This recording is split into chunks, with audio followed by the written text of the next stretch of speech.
Bonjour, ici Pete Deville et je suis le VP Com du groupe 20 ainsi que le nouveau présentateur de la chaise bleue. Ce mois-ci, au HEC, on va participer à l'amphithéâtre, aller chercher son kit de rookie et finalement, on va se faire élire dans l'exécutif de son groupe. Hey Peter, ces intégrations sont finies, hein. Tu peux le dire, t'es pas vraiment un rookie d'hiver. Pas comme si les gens l'avaient pas remarqué. Hein. Ah, c'est bon, j'ai compris. Sur une note plus sérieuse, ce mois-ci, on participe aux intégrations, on jase avec l'AEHEC et on parle de cas académiques. Vous êtes sur la chaise bleue et c'est le 3e journal télé de la saison 6.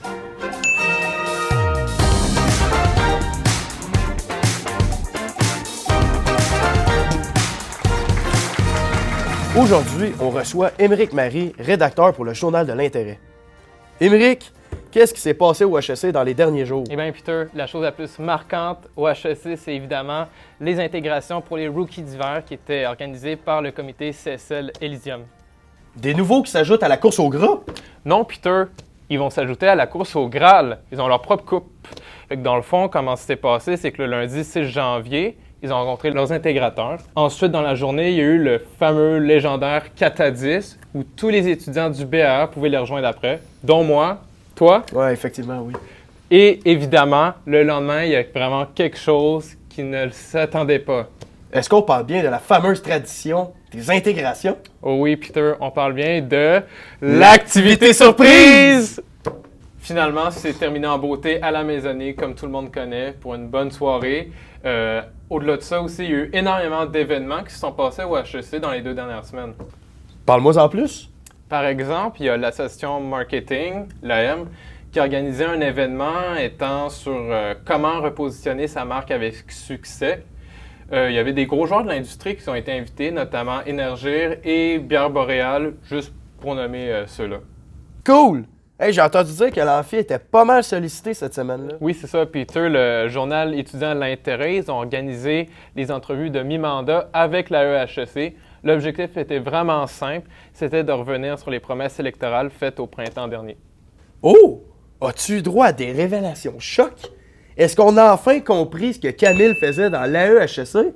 Oui, Peter, enfin, on a parlé du bac à 7, du rôle d'un VP exécutif, de finances. En parlant de finances, justement, je te confirme, l'AEHEC est en mode coupe budgétaire.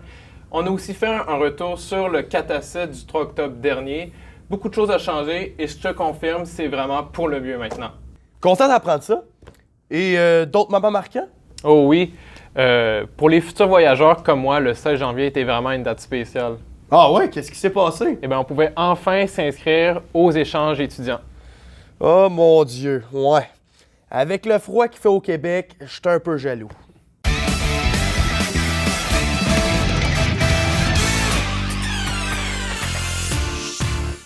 Oh!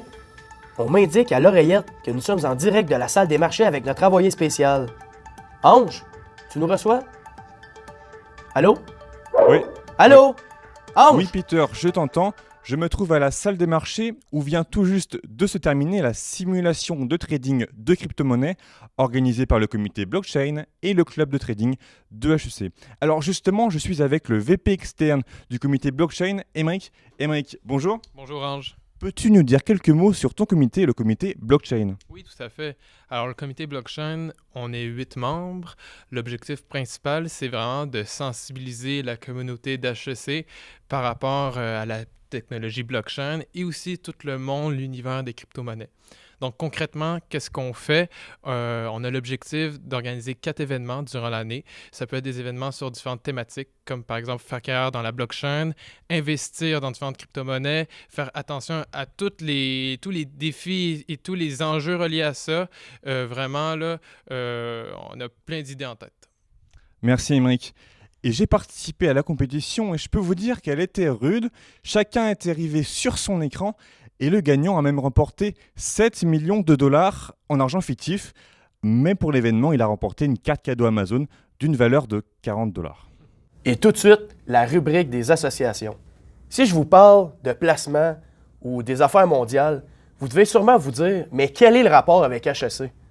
Eh bien, détrompez-vous.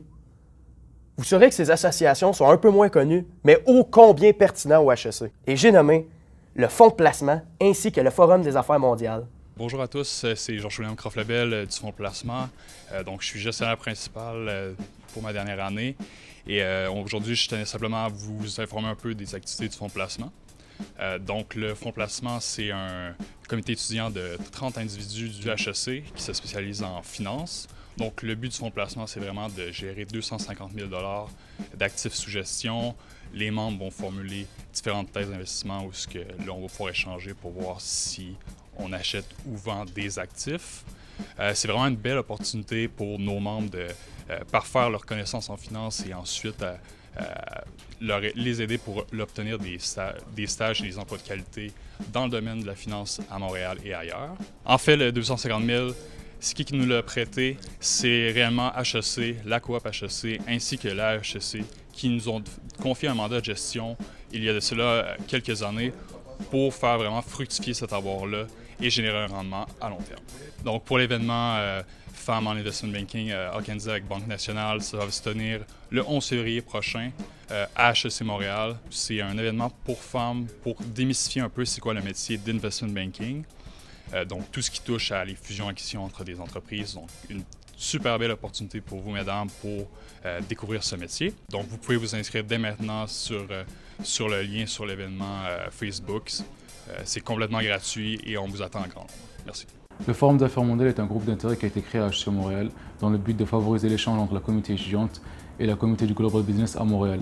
Pour cela, notre but est de favoriser l'échange sur les tendances concrètes dans le monde des affaires internationales à Montréal, des régions émergentes, des jaguars d'Amérique latine aux dragons d'Asie en passant par les pays du Golfe et l'Afrique. Donc notre vision à terme est d'être la référence en affaires internationales à Montréal. Pour cela, on multiplie les partenariats avec des organismes de ce domaine-là, tels que le REPAF, les réseaux d'entrepreneurs africains, et d'autres, tels que le BSC, Black Swan Consulting, qui est une boîte de consulting qui a été basée à Hong Kong par un alumni du Forum d'affaires mondiales. Donc pour ça, nous proposons toutes sortes d'événements professionnels, tels que des conférences comme la conférence sur l'Afrique qui a eu lieu la saison dernière et qui a été notre événement majeur de l'année, avec plus de 200 personnes ramenées au Salon L'Oréal et des invités tels que Benoît Lassalle, un homme d'affaires qui évolue en Afrique, et son excellence l'ambassadeur du Congo, entre autres. Nous proposons aussi des formats typiques du Forum d'affaires mondial tels que le Café international, un regroupement de tables rondes qui a eu lieu la saison dernière aussi, et des compétitions financières et oratoires comme le Beta Africa ou le biathlon. Let's spread the world! Qui dit nouvelle année, dit nouvelle alumni. Et on peut dire que cette fois-ci, on s'est pas mal gâté. Probablement que vous l'avez déjà entendu soit à la radio ou à la télé, ou même vous avez peut-être lu son livre sur les finances personnelles. Et j'ai nommé Pierre-Yves McSween.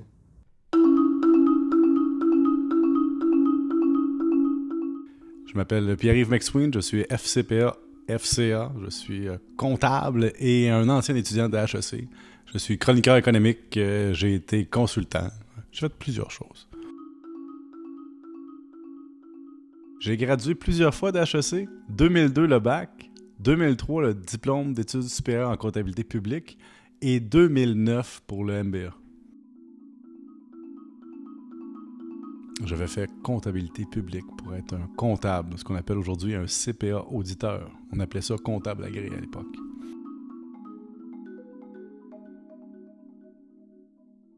J'ai été impliqué dans la vie étudiante en deux phases. Au début, je faisais pas grand-chose, mais après ça, j'ai été dans le journal L'Intérêt. Ça existe encore? Ça existe encore, le journal L'Intérêt. J'écrivais des articles, mais je faisais aussi le montage. J'étais aussi VP communication du comité CA, qui est aujourd'hui CPA. Et comme tout le monde, j'étais VP. Il n'y avait pas d'analystes dans les comités, c'était tous des VP. Et je m'occupais du journal écrit. Vous voyez, ça donnait quelque chose. En une minute, mon parcours après HEC, j'ai été stagiaire d'enseignement HEC. J'ai travaillé comme vérificateur, donc auditeur externe chez Ernst & Young, qui est maintenant EY. J'ai été consultant dans le milieu bancaire, la Banque Laurentienne. J'ai été employé. J'ai été prof de cégep, j'ai été wannabe doctorant à HEC Montréal. J'ai commencé pour devenir prof, j'ai arrêté. C'était pas assez payant pour le travail. Après ça, j'ai fait des médias beaucoup. J'ai été conférencier, j'ai donné des cours à HEC, j'ai fait tellement de choses. J'ai fait une animation de télé. Maintenant, je suis chroniqueur au 98.5, au FM 93. J'ai écrit dans la presse. J'ai fait des piges pour des magazines. J'ai fait beaucoup de choses. Mais j'ai réussi à fusionner mon bac, mes études à HEC et mon certificat en journalisme que j'ai fait aussi dans le parcours après. J'en ai plusieurs. Je peux commencer par une anecdote. J'étais au comité CPA, j'écrivais pratiquement tous les articles du grand livre CPA, puis je m'occupais de la gestion de tout ça, et la technologie n'était pas à terme, tu sais. Et je pouvais passer des nuits, je fermais HEC, je couchais là, il était 2 h du matin, j'étais encore là, je travaillais, tu sais. Mais ce qui est le plus drôle d'une anecdote à HEC, c'est que nous, à l'époque, on téléchargeait nos notes à 4,3 K par seconde. Il y avait quelque chose qui s'appelait, pas HEC en ligne, c'était l'intranet HEC. Et là, tu cliquais sur « Consulter mon résultat ». Ça prenait des fois une demi-heure avant que ça s'affiche. Et là, on était dans un cours de statistiques et quelqu'un criait « Yes !» Parce que la personne venait de voir qu'elle avait eu un A, mais ça avait pris une demi-heure à loader. Ça, c'était HEC à l'époque. On avait des Pentium 300 qui étaient aussi puissants qu'une calculatrice.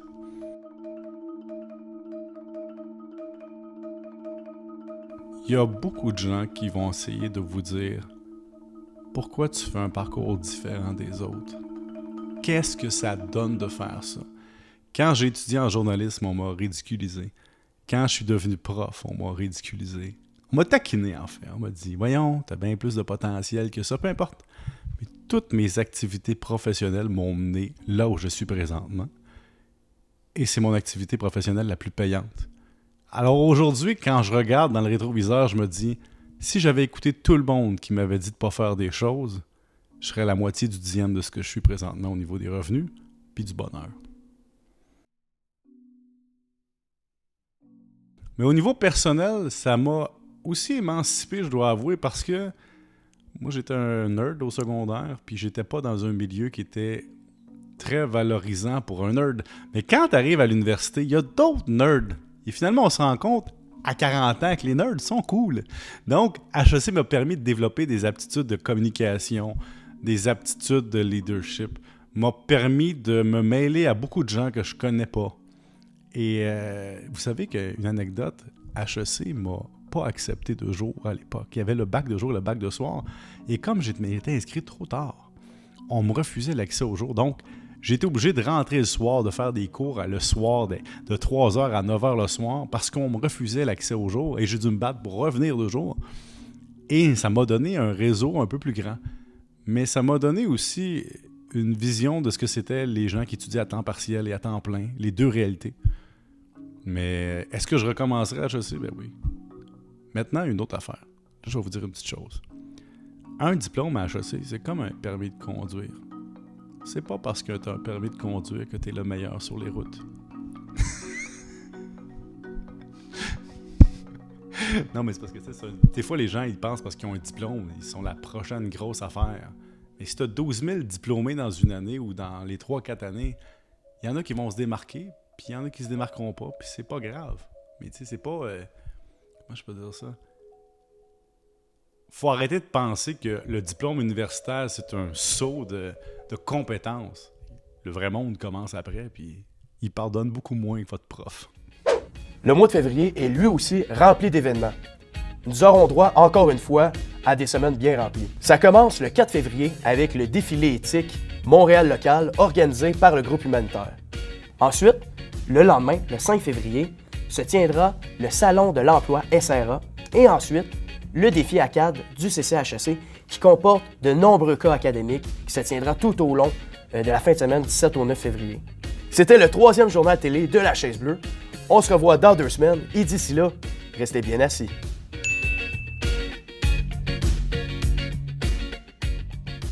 « 2020, mon seul et unique vœu, c'est que je veux que les élections s'abrassent, que ça reste professionnel, mais que ça brasse puis qu'on amène un peu de piquant cette année. Mon vœu réellement, là, je veux qu'il y ait au moins 2 candidats, 2 candidates par poste. Pourquoi? Parce que c'est très simple. Moi, je suis convaincu que les 4200 étudiants du BAA de HEC Montréal, bien, c'est très simple, ils ont du potentiel, ils ont les idées d'envergure et sont prêts à amener de quoi de nouveau à leur HEC. On a besoin des gens innovants, on a besoin des futurs dirigeants. Donc, mon vœu, très simple, que les élections 2020 soient mémorables et professionnelles. Bonne année à tous.